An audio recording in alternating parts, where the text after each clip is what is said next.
Hello, मैं Rajesh sir UP competition के YouTube channel में आपका हार्दिक स्वागत करता हूं। आज मैं आपको साइंस का पार्ट नंबर 3 लेके आया हूं। पार्ट नंबर फर्स्ट और सेकंड में जीवधारियों एवं उनके वर्गीकरण के बारे में चर्चा हुई थी। आज आपका पार्ट नंबर 3 में बायोलॉजी ना होकर आपका फिजिक्स का टॉपिक रहेगा। टॉपिक नंबर फर्स्ट, मूल मात्रा एवं मूल राशियाँ। यानी प्रयास हम ये कर रहे हैं, आपकी साइंस की 3 भाषाएं हैं, फिजिक्स, केमिस्ट्री और बायोलॉजी। सबसे पहले मैंने स्टार्ट किया था आपका बायोलॉजी। आज आपका बायोलॉजी का उस दिन आपका चैप्टर खत्म हो गया था, जीवधारी एवं उनके वर्गीकरण, पूरा डिटेल्स चैप्टर लेके हम चले थे। आज आपका टॉपिक फिजिक्स का स्टार्ट करेंगे, जो कि आपका रहेगा मूल मात्रा एवं मूल राशियां। चलिए बिना कुछ देरी करते हुए चैप्टर पर सीधे पहुंचते हैं। देखिए चैप्टर नंबर फर्स्ट है मूल मात्रा एवं मूल राशियां। देखिए मूल मात्रा को या मूल राशियां, ये आपके चाहे कोई भी कॉम्पिटिटिव एग्जाम हो, चाहे टेट हो, सुपर टेट हो, रेलवे हो, एनटीपीसी, पुलिस, कोई भी अदरवाइज या कोई भी स्टेट एग्जाम हो, सभी में ये टॉपिक पूछा जाता है। किसी का आपका जैसे आपने पढ़ा होगा, आवृत्ति का आपको बीमा पूछ सकता है या उसका मात्रक पूछ सकता है, आवर्तकाल का मात्रक या बीमा पूछ सकता है, या तरंगदैर्घ्य के बारे में पूछ सकता है कि 1 माइक्रो या 1 नैनो या 1 पिको या 1 एंगस्ट्रॉम में कितना होता है। तो ये सारी चीज़ें आपको इसी टॉपिक में पढ़ने को मिलेंगी। हमारे नज़रिए से ये इंपॉर्टेंट टॉपिक है, इसलिए हम बिल्कुल शुरुआत तौर पे भौतिक विज्ञान से लेके चल रहे हैं। चलिए देखते हैं, मैंने कुछ देरी किए हुए। देखिए सबसे पहले टॉपिक अगर स्टार्ट करते हैं तो भौतिक विज्ञान के बारे में हमें समझ लेना बेहद जरूरी है। देखिए फिजिक्स की अगर बात की जाए, फिजिक्स से पहले भी बात आती है विज्ञान की। देखिए भाई फिजिक्स आती किसके अंतर्गत? विज्ञान के अंतर्गत तो आती है, बशर्ते ये ब्रांचेस हैं इनकी, फिजिक्स, केमिस्ट्री और बायोलॉजी। देखिए सबसे पहले बात करते हैं विज्ञान। देखिए हमारे जीवन में जो भी घटनाएं घटित हो रही हैं वो सब किसके अंतर्गत आती हैं? विज्ञान के अंतर्गत। आप कह सकते हो उन घटनाओं का क्रमबद्ध, सुव्यवस्थित, सुसंगठित अध्ययन ही क्या कहलाता है? उसका विज्ञान। यानी आप कह सकते हो एक सिस्टमैटिक अगर उसका अध्ययन किया जाए या सिस्टमैटिक नॉलेज का अगर अध्ययन किया जाए वो विज्ञान ही कहलाता है। देखिए सबसे पहले भाषा क्या है? विज्ञान, साइंस। समझते हैं हम सब लोग पहले विज्ञान के बारे में। हमारे जीवन में जो भी घटनाएं घटित हो रही हैं या हो चुकी हैं विज्ञान के अंतर्गत आती हैं। विज्ञान के अंतर्गत आती हैं। अब मेन परिभाषा क्या होगी एग्जाम के अकॉर्डिंग? किसी घटना का क्रमबद्ध एवं सुव्यवस्थित प्रारूप ही विज्ञान कहलाता है। विज्ञान कहलाता है, ठीक है। यानी किसी घटना का क्रमबद्ध एवं सुव्यवस्थित यानी सिस्टमैटिक नॉलेज ही क्या कहलाता है? विज्ञान। अब बात आती है विज्ञान शब्द की उत्पत्ति। समझते हैं ना भाई? विज्ञान शब्द की उत्पत्ति ग्रीक भाषा के साइंटिया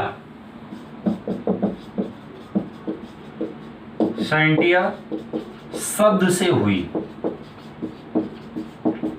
जिसका ग्रीक भाषा में मतलब होता है टू नो यानी जानना। जिसका ग्रीक भाषा में अर्थ जानना होता है। तो कह सकते हो साइंस क्या है? जिसके बारे में हम जान चुके हैं या जानने वाले हैं या जान रहे हैं, है ना, टू नो, वो आपका क्या कहलाता है? विज्ञान। तो विज्ञान शब्द की उत्पत्ति किससे हुई? ग्रीक भाषा के साइंटिया शब्द से। अब चर्चाएं कर रहे हैं हम लोग भौतिक विज्ञान इन फिजिक्स की।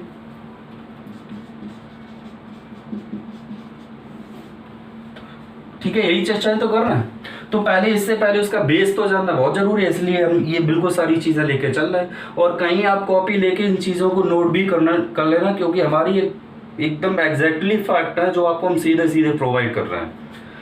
चलिए उसके बाद आते हैं विज्ञान की शाखाएं या उनके प्रकार, टाइप ऑफ साइंस। थोड़ा अलग चीजें मिलेंगी आपको, पीसीएस आईएएस हर लेवल का इसमें मिलेगा जो आपने नहीं पढ़ा होगा। देखिए विज्ञान की शाखा, वैसे तो आपने सबने पढ़ा होगा जीव विज्ञान, भौतिक विज्ञान, ये सब रसायन विज्ञान, लेकिन यहाँ थोड़ा अलग है। देखिए विज्ञान की शाखाएं, सबसे पहले प्राकृतिक विज्ञान, ठीक है, समझते हैं ना भाई, प्राकृतिक विज्ञान। उसके बाद औपचारिक विज्ञान, उसके बाद सामाजिक विज्ञान,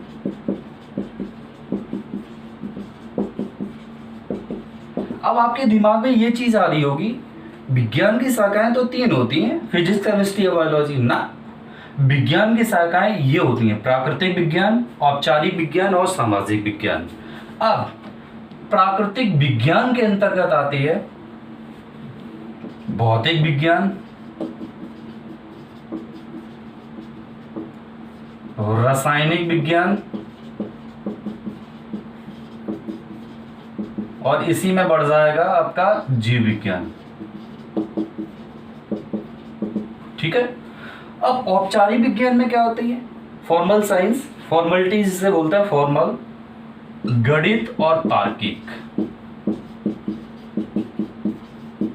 भाई अगर देखा जाए साइंस भी एक किसका प्रकार है? गणित का ही तो प्रकार है। जैसे फिजिक्स आपने आधी से ज्यादा उसमें डेरिवेशन पढ़े होंगे, न्यूमेरिकल पढ़े होंगे, है ना, तो सब किससे आता है? मैथ से ही तो आता है। गणित और तार्किक। अब सामाजिक विज्ञान में क्या था भाई? मानव व्यवहार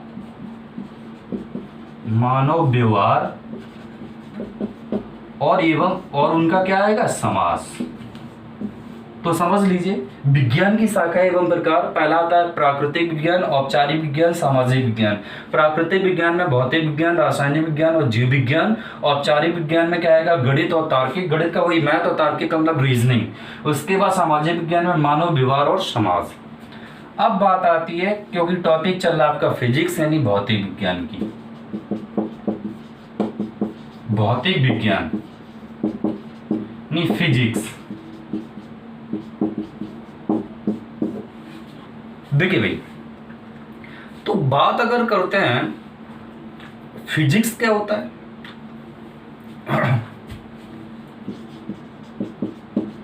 हमारे जीवन की सभी गतिविधियों का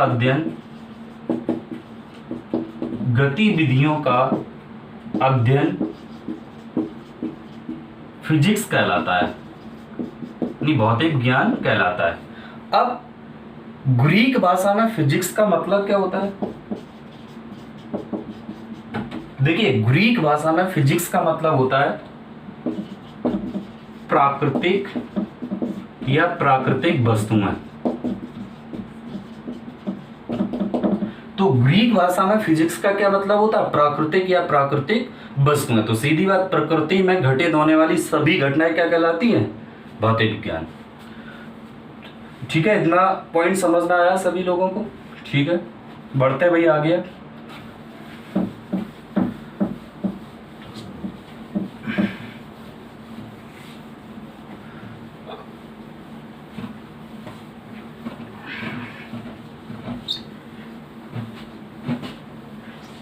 अब इसमें सीधे हम लोग पहुंच रहे हैं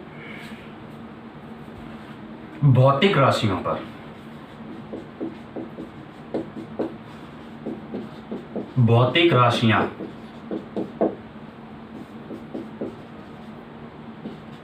फिजिकल क्वांटिटीज। भौतिक राशियां, फिजिकल क्वांटिटीज। देखिए वह राशि जिसे व्यक्त करने के लिए किसी मात्रात्मक स्थिति या मात्रात्मक ज्ञान का हमें आवश्यकता पड़ता है, उसे हम क्या कहते हैं? भौतिक राशियां। नहीं, आप कह सकते हो किसी वस्तु की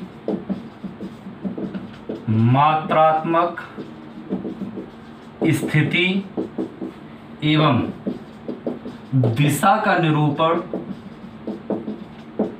दिशा का निरूपण करने के लिए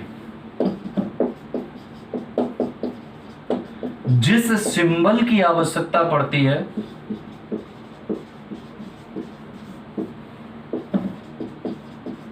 जिस सिंबल की आवश्यकता पड़ती है, भौतिक राशियां कहलाती हैं, फिजिकल क्वांटिटीज कहलाती हैं। अब भौतिक राशियां कितने प्रकार की होती हैं? दो। कौन कौन सी? वही अदिश राशियां और सदिश राशियां। भौतिक राशियां दो प्रकार की होती हैं।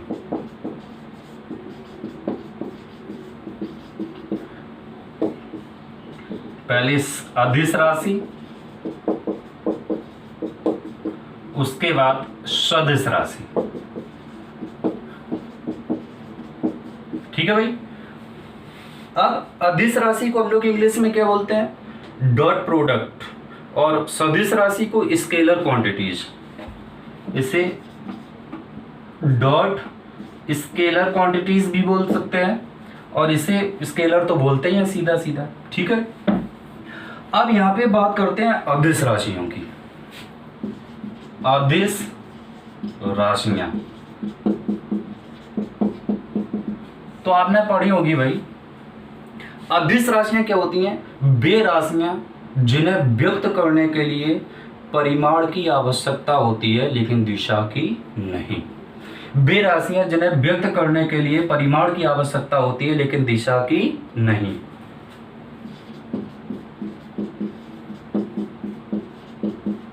वे राशियां जिन्हें व्यक्त करने के लिए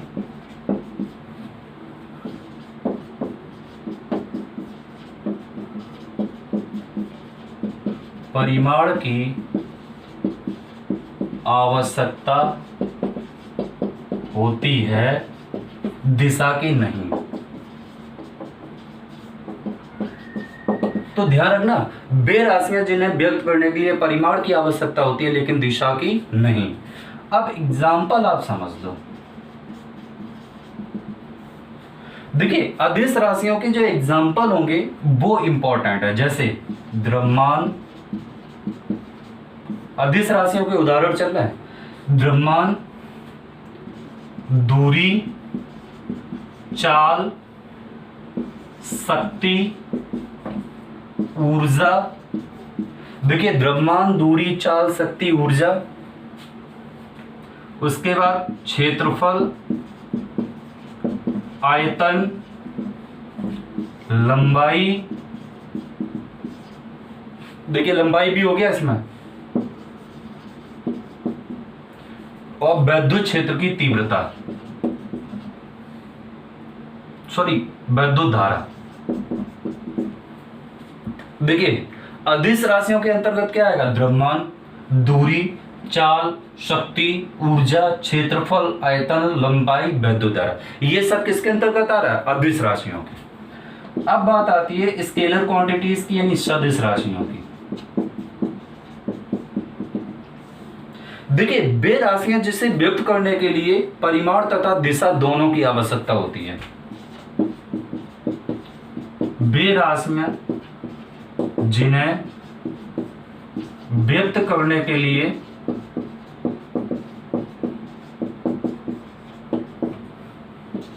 परिमाण तथा दिशा दोनों की आवश्यकता होती हो, दोनों की आवश्यकता होती हो,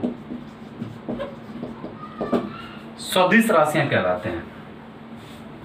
देखते हैं भाई क्या होता है इसका एग्जाम्पल। देखिए, सदिश राशियों के एग्जाम्पल इंपॉर्टेंट है। सदिश राशियों के उदाहरण, यही एग्जाम में पूछा जाता है सीधा सीधा कि द्रव्यमान कौन सी राशि अदिश की सदिश, और उसके बाद बल कैसी राशि अदिश की सदिश। देखिए, सदिश राशियों के एग्जाम्पल: विस्थापन, वेग, त्वरण, बल, संवेग, आवेग। ठीक है, विस्थापन, वेग, त्वरण, बल, संवेग, आवेग। उसके बाद वैद्युत क्षेत्र, चुंबकीय क्षेत्र, वैद्युत क्षेत्र की चुंबकीय क्षेत्र हो गया, उसके बाद वैद्युत धारा घनत्व, वैद्युत धारा घनत्व, ये सब कैसी राशियां? सदिश राशियां, स्केलर क्वांटिटीज। ठीक है, तो अगर हम आपसे कहते हैं विस्थापन कौन सी राशि है? सदिश। वेग कौन सी राशि है? सदिश। त्वरण कौन सी राशि है? सदिश। बल कौन सी राशि है? सदिश। आप पकड़ लेंगे। चलिए इसको खत्म करते हैं। फिर से एक बात सुन लो भाई, देखिए भौतिक राशियों को दो भागों में बांटा गया है। कौन कौन सा? अदिश राशियां और सदिश राशियां। अदिश राशियां क्या होती है? वे राशियां जिन्हें व्यक्त करने के लिए केवल परिमाण की आवश्यकता होती है, दिशा की नहीं।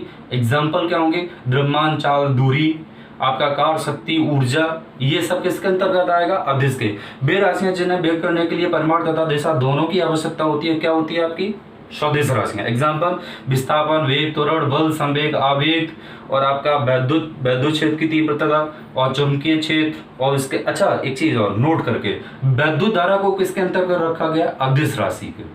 ये अपवाद भी है, वैद्युत धारा को किसके अंतर्गत रखा गया?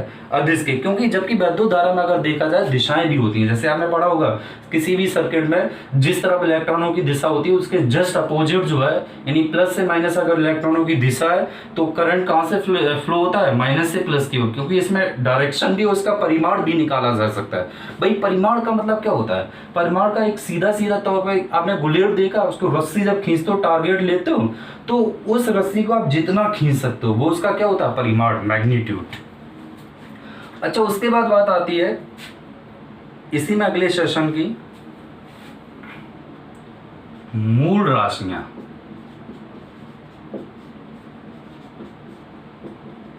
मूल राशियां, फंडामेंटल क्वांटिटीज। मूल राशियां, फंडामेंटल क्वांटिटीज। देखिए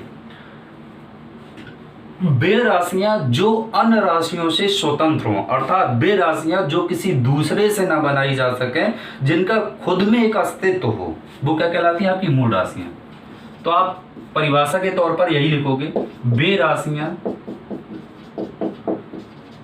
जो खुद में स्वतंत्र हों, अर्थात किसी से प्राप्त न की जा सके। हमने वही शब्द बताया, खुद में उनका अस्तित्व, ये कंफर्म है, इतनी आपकी मूल राशियां होती हैं। अंतरराष्ट्रीय स्तर पर मूल राशियां 7 प्रकार की होती हैं। अंतरराष्ट्रीय स्तर पर मूल राशियां कितने प्रकार की होती हैं? 7 प्रकार की। कौन कौन सी? लंबाई, द्रव्यमान, समय, ताप, ज्योति तीव्रता, वैद्युत धारा, पदार्थ की मात्रा। पदार्थ की मात्रा। तो लंबाई का मात्रक क्या होता है? मीटर। मीटर का मतलब एम। द्रव्यमान का मात्रक क्या होता है? किलोग्राम के। समय का मात्रक क्या होता है? सेकंड। ताप का मात्रक क्या होता है? केल्विन। ज्योति तीव्रता का मात्रक क्या होता है? कैंडेला। सीडी। वैद्युत धारा का मात्रक क्या होता है? एम्पियर। ए। पदार्थ की मात्रा का क्या होता है? मोल। एम। अब अगर बात की जाए कि अंतरराष्ट्रीय स्तर पर पदार्थ की मात्रा को कब शामिल किया गया, यानी पहले, अब अगर वर्तमान में देखी जाए तो मूल राशियां कितनी है? 7, लेकिन पहले कितनी होती थी? 6। तो अंतरराष्ट्रीय पैमाने पर पदार्थ की मात्रा को कब शामिल किया गया? 1971 ईस्वी में। तो ये ध्यान रखना है, यानी मूल राशियों में पदार्थ की मात्रा को कब शामिल किया गया? सन 1971 में। मूल राशियों में पदार्थ की मात्रा को कब शामिल किया गया? तो डैश करके आपका सटीक आंसर होगा 1971 ईस्वी में। ठीक है, तो मूल राशियां कितने प्रकार की होती हैं? 7, जो कि आपके विद मात्रक और सिंबल के साथ ये लिखी है। अब इसमें एक इंपॉर्टेंट क्वेश्चन ये बनता है कि मूल राशियों में जो पदार्थ की मात्रा उसे मूल राशियों में वरीयता कब दी गई? सन 1971 में। ठीक है, ये कंफर्म हो गया। अब आती है बात व्युत्पन्न राशियां। व्युत्पन्न राशियां या व्युत्पन्न मात्रक या व्युत्पन्न मात्रक। देखिए, व्युत्पन्न का मतलब होता है डिराइव, डेरिवेटेड। देखिए, वे राशियां जो मूल राशियों की सहायता से प्राप्त की जाए व्युत्पन्न राशियां या व्युत्पन्न मात्रक भी कहलाते हैं। वे राशियां जो मूल राशियों की सहायता से प्राप्त की जाए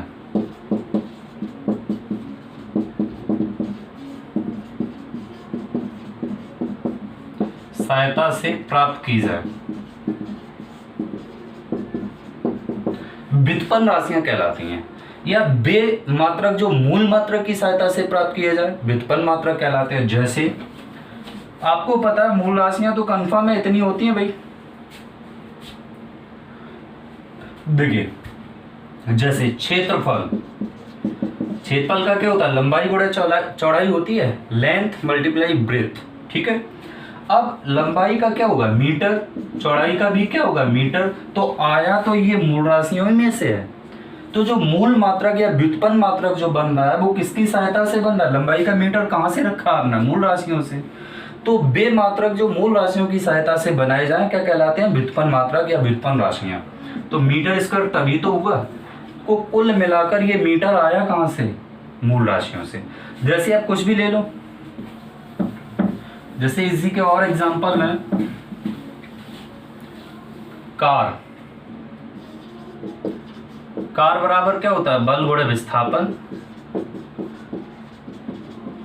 अब बल क्या होता है? वही F बराबर m ए। विस्थापन क्या होता है? वही लंबाई, m का किलोग्राम, वही द्रव्यमान मूल राशियों में आ रहा है किलोग्राम। त्वरण का मीटर प्रति सेकंड, मीटर भी मूल राशियों में और सेकंड भी उसी में है। लंबाई का मीटर तो है ही, तो ये सब उसी में से तो आ रहा है। तो वे मात्रक जो मूल राशियों की सहायता से प्राप्त किए जाए व्युत्पन्न मात्रक कहलाते हैं। क्लियर? चलिए बढ़ते हैं आगे।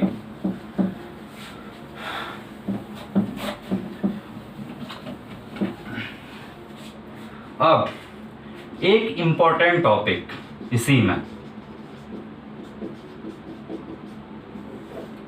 इंपॉर्टेंट टॉपिक क्या है? पिछली बार जब रेलवे ग्रुप डी का 2019 में पेपर हुआ था तो उसमें कुछ 10 की पावर आपको बहुत दिक्कत करी थी।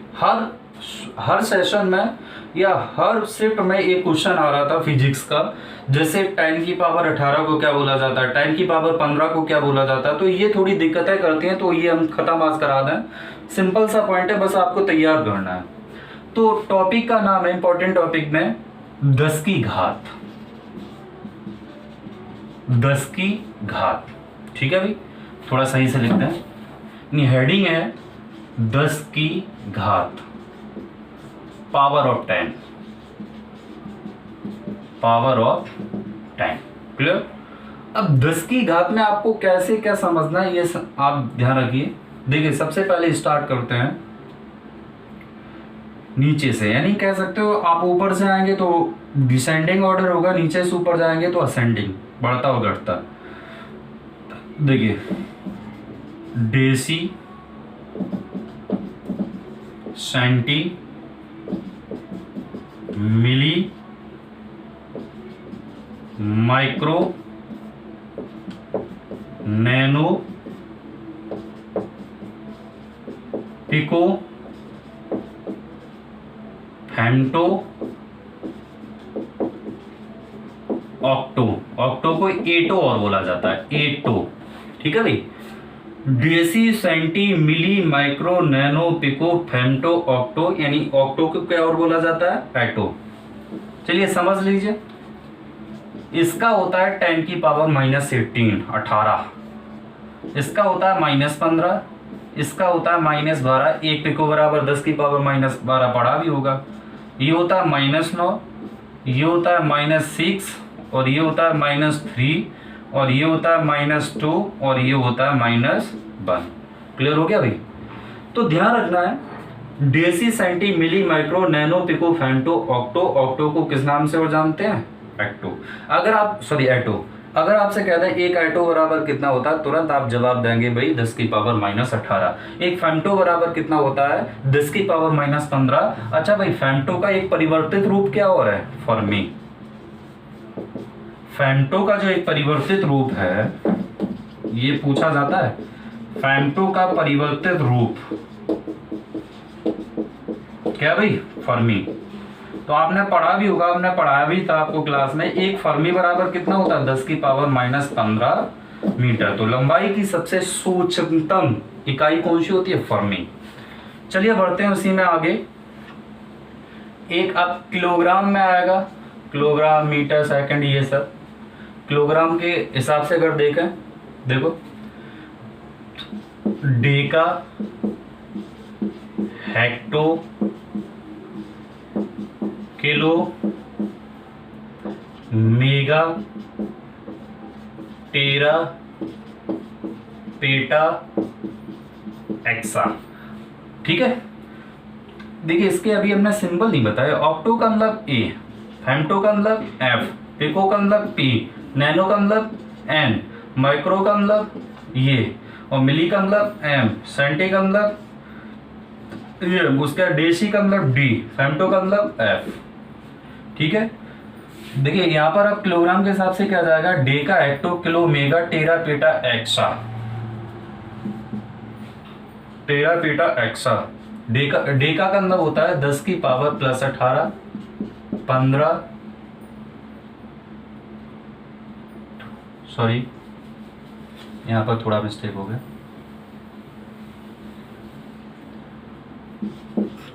डेका, हेक्टो या hecta, kilo, deca, hecta, kilo, mega, giga, tera, peta, exa. ये deca, hecto, kilo, mega, giga, tera, peta, exa. Deca का मतलब होगा आपका 10 की पावर 18, हेक्टो सॉरी डेका का मतलब होगा 10 की पावर 1, हेक्टो का मतलब होगा 10 की पावर 2, किलो का मतलब होगा 10 की पावर 3। अब 3 बढ़ाते जाइए, 6, 9, 12, 15, 80। क्लियर? ये ध्यान रखना है। देखिए किलोग्राम में क्या होगा भाई? Deca, hecto, kilo, mega, giga, tera, peta, exa. आपका क्वेश्चन पूछा जाता है एक गीगा में कितना होता है? 10 की पावर 9। एक हेक्टो में कितना होता है? 10 की पावर 2। और एक एक्सा में कितना होता है? 10 की पावर 18। एक पेटा में कितना होता है? 10 की पावर 15। एक टेरा में कितना होता है? 10 की पावर 12। या थोड़ा कंफ्यूजन हो गई थी, सॉरी। चलिए ये कंप्लीट हो गया आपका पावर ऑफ 10।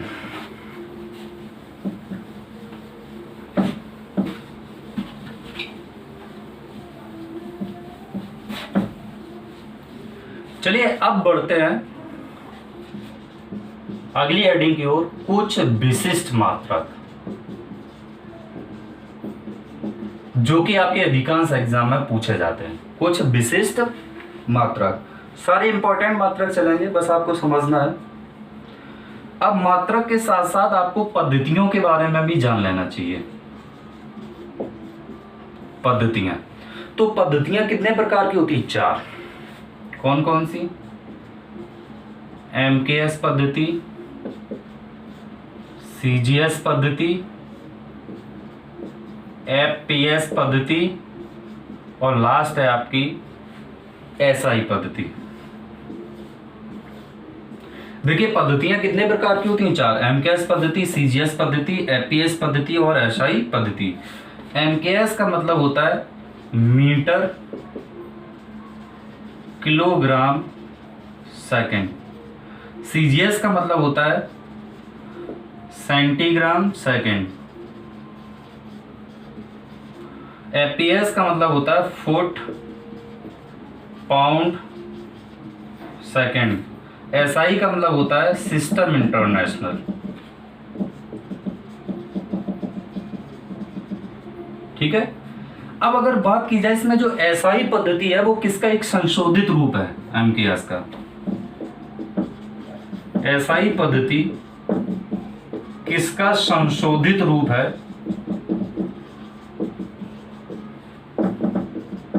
तो आंसर होगा MKS पद्धति का। अच्छा, अगर देखा जाए किसी भी मापन में एक उचित एग्जैक्ट जो प्रणाली होती है सिस्टम की पद्धतियों की, वो कौन सी होती है, SI। क्योंकि अंतरराष्ट्रीय माप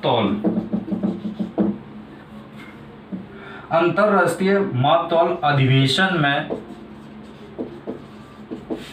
SI को वरीयता दी गई है।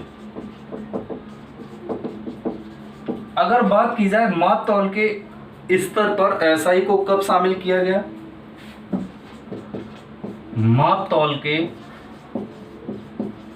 स्तर पर SI पद्धति को कब शामिल किया गया, तो आंसर होगा 1960 ईस्वी में। क्लियर। तो यहाँ समझ रहे हैं भाई, लंबाई को यहाँ मीटर में मापा जा रहा है MKS में, ब्रह्मांड को किलोग्राम में, समय को सेकंड। देखिए समय कांस्टेंट है सभी में आपका सेकंड, और यहाँ पर क्या है, देखिए यहाँ पर लंबाई को सेंटीमीटर में, ग्राम, उसके बाद सेकंड में, उसके लंबाई को फुट में, उसके बाद सिस्टम इंटरनेशनल, जैसे कार का मात्रक जूल होता तो जूल क्या एक इंटरनेशनल के अकॉर्डिंग उसका यूनिट है। ठीक है। तो ये पद्धतियों के बारे में थोड़ा सा हमने डिटेल्स आपको अलग से बता दिया। अब कुल मिला के आपका मैथ रीडिंग क्या पड़ा हुआ है, कुछ विशिष्ट मात्रक। तो सबसे पहले है आपका इंच, या फुट पढ़ लो पहले, फुट। देखिए तो फुट क्या होता है, लंबाई या दूरी मापने की इकाई। लंबाई या दूरी मापने की इकाई क्या कहलाती है, फुट। एक फुट बराबर कितने इंच होते हैं, 12 इंच। एक फुट बराबर कितने इंच होते हैं, 12 इंच। अगर बात की जाए एक फुट में सेंटीमीटर कितने होते हैं, एक फुट में सेंटीमीटर कितने होते हैं, तो आंसर आप तुरंत बताओगे 30.48 सेंटीमीटर। देखिए फुट क्या होता है, लंबाई या दूरी की मापने की इकाई क्या कहलाती है, फुट। तो एक फुट में कितने इंच होते हैं, वही स्केल जो होता है आपका, एक फुट बराबर कितना इंच का होता है स्केल, 12 इंच का। तो एक फुट में अगर बात की जाए सेंटीमीटर कितना होता है, 30.48 सेंटीमीटर। उसके बाद आती है इंच की, इंच बहुत छोटी इकाइयां हैं ये। अच्छा भाई, अगर आप बात करें कि इंच क्या होता है, वही लंबाई या दूरी की इकाई, लंबाई या दूरी मापने की इकाई। लंबाई या दूरी मापने की इकाई क्या होती है, इंच। तो एक इंच बराबर कितना होता है, एक इंच बराबर 2.54 सेंटीमीटर। एक इंच में कितना सेंटीमीटर होता है भाई, 2.54 सेंटीमीटर। क्लियर। अच्छा उसके बाद एक मीटर में कितना सेंटीमीटर होता है, एक मीटर में कितना सेंटीमीटर होता है, 39 एक मीटर में कितना इंच होता है, 39.37 इंच। देखिए इंच क्या है, लंबाई या दूरी मापने की इकाई क्या कहलाती है, इंच।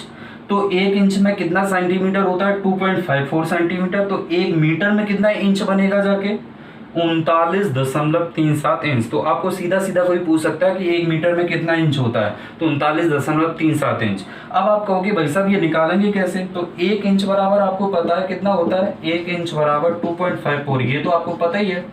अगर यहाँ पर मीटर में पूछा है तो आप ये बताओ, यहाँ से एक सेंटीमीटर बराबर क्या होगा, 1/2.54। अब सेंटीमीटर है, सेंटीमीटर को हमें किस में बदलना है, मीटर में। तो आप यही से सीधा गुणा किसका कर दो, 1000 का। आप सॉल्व करेंगे तो आपका बनेगा जाके 39.37 इंच। क्लियर हो गया ये। 2 यूनिट खत्म हो गई, उसके बाद तीसरी यूनिट पर चलते हैं।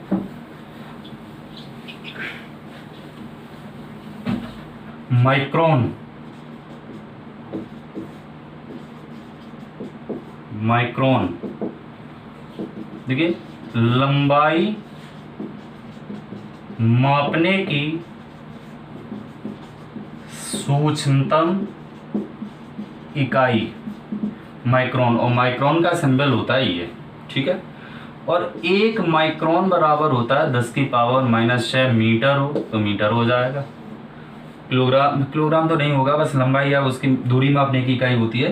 तो 1 माइक्रोन में कितना होता है 10 की पावर -6।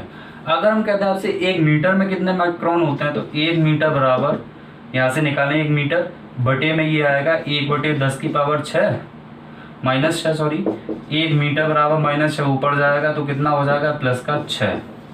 तो 1 मीटर में माइक्रोन कितने हुए 10 की पावर +6।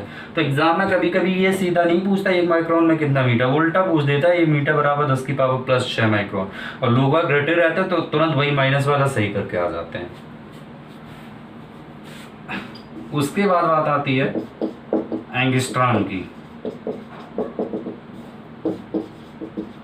देखिए, एंगस्ट्रॉम एक अत्यंत सूक्ष्मतम इकाई की मापने की इकाई होती है। एंगस्ट्रॉम अत्यंत सूक्ष्मतम लंबाई या दूरी मापने की इकाई होती है, ठीक है। एक एंगस्ट्रॉम में कितना होता है 10 की पावर -10 मीटर। अगर हम यहीं से कहते हैं 1 मीटर में कितने एंगस्ट्रॉम, तो 10 की पावर +10 एंगस्ट्रॉम। वही माइक्रोन वाला सिस्टम उल्टा पूछ दिया गया तो यहाँ पर हो गया, ठीक है। यहाँ क्लियर हो गया। अब उसके बाद बात आती है इसी चौथे पॉइंट में, अब एंगस्ट्रॉम के अंतर्गत अत्यंत बड़ी दूरियों को मापने की इकाई का भी एक प्रणाली विकसित किया गया था। अत्यंत दूरस्थ या अत्यंत बड़ी दूरियों को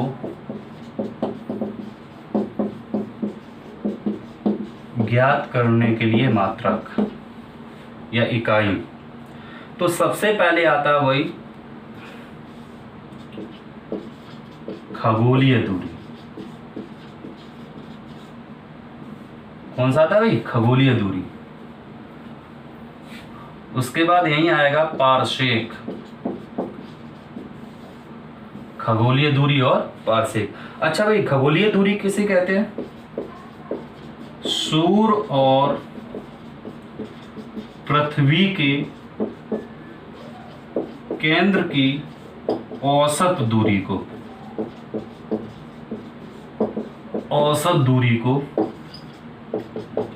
खगोलीय दूरी कहते हैं। इंग्लिश होता है एस्ट्रोनॉमिकल यूनिट। तो आपने पढ़ा होगा 1 AU बराबर 1.496 इंटू 10 की पावर 11 मीटर, ये इंपॉर्टेंट है। तो एक खगोलीय इकाई, एक एस्ट्रोनॉमिकल यूनिट बराबर कितना होता है 1.496 इंटू 10 की पावर 11 मीटर, ठीक है। अब आती है बात, एक प्रकाश वर्ष में कितना मीटर होता है, तो 9.46 × 10 की पावर 15 मीटर, कहीं कहीं 16 भी देता है ऑब्लिक में। तो एक प्रकाश वर्ष में कितना होता है, एक प्रकाश बराबर 9.46 × 10 की पावर 15 या ऑब्लिक में कहेंगे 16 मीटर। अच्छा भाई, ये तो हो गया। अब दूरी की सबसे बड़ी इकाई क्या होती है, दूरी की सबसे बड़ी इकाई पारसेक होती है। दूरी की सबसे बड़ी इकाई क्या होती है, पारसेक होती है। अच्छा भाई, पारसेक को अगर हम देखें थोड़ा, एक पारसेक बराबर कितना मीटर होता है, देखिए ध्यान रखना, दूरी की सबसे बड़ी इकाई क्या होती है, पारसेक। एक पारसेक बराबर होता है 3 × 10 की पावर 16 मीटर। देखिए, प्रकाश वर्ष का भी कहीं नाम भी नहीं है, केवल अगर हम बात अगर आपसे करें एक पारसेक में कितना मीटर होता है, एक पारसेक में कितना मीटर होता है, 3 × 10 की पावर 16 मीटर। अगर हम कहते हैं एक पारसेक कितने प्रकाश वर्ष के बराबर होता है, अगर हम बात करें एक पारसेक कितने प्रकाश वर्ष के बराबर होता है, तो आपका आंसर होगा 3.262 प्रकाश वर्ष।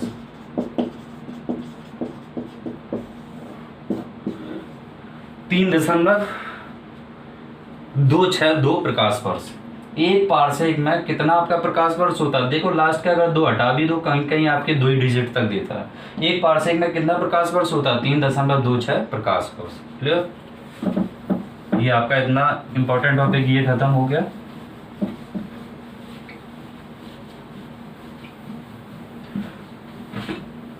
चलिए अब बढ़ते हैं हम लोग, अगली यूनिट है वायरल।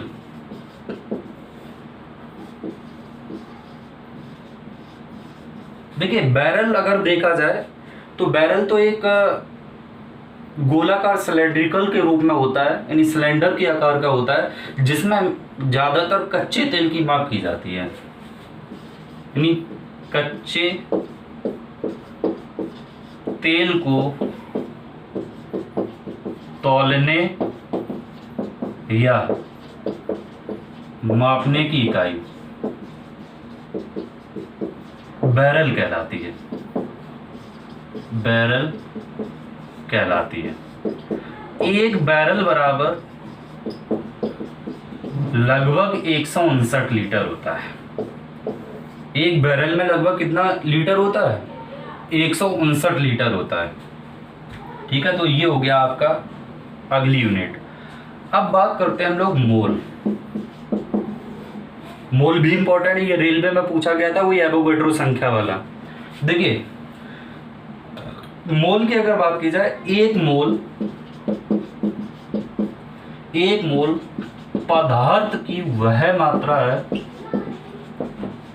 एक मोल पदार्थ की वह मात्रा है जो कार्बन 12 के 0.012 किलोग्राम में उपस्थित परमाणुओं की संख्या है। उपस्थित परमाणुओं की संख्या है। उपस्थित परमाणुओं की संख्या है। देखिए एक मोल पदार्थ की वह मात्रा है जो कार्बन 12 के 0.012 किलोग्राम में उपस्थित परमाणुओं की संख्या है। अगर हम बात करें कार्बन 12 के 0.012 किलोग्राम में उपस्थित परमाणुओं की संख्या, तो आप तुरंत बताएंगे 6.023 इंटू 10 की पावर 23, तो यही आपकी एवोगैड्रो नंबर है। क्लियर? तो मोल क्या होता है? एक मोल पदार्थ की वह मात्रा है जो कार्बन 12 के 0.012 किलोग्राम में उपस्थित परमाणुओं की संख्या है। तो कार्बन 12 के 0.012 किलोग्राम में उपस्थित परमाणुओं की संख्या क्या है? 6.023 इंटू 10 की पावर 23, यही एक एवोगैड्रो नंबर भी कहलाती है। एवोगैड्रो कौन थे? एक साइंटिस्ट थे, उन्हीं के नाम पर इसका नंबर रखा गया एवोगैड्रो नंबर। ठीक है, तो आज का सेशन आपका कुछ इंपॉर्टेंट यूनिट में यहीं तक रखेंगे। पार्ट नंबर 5 में आपको इसी से आगे की चीजें उठा के रख देंगे, जिससे आपको पूरा चैप्टर कंप्लीट करा देंगे। उम्मीद करते हैं इतना टॉपिक आपको समझ में आया। तब तक के लिए धन्यवाद।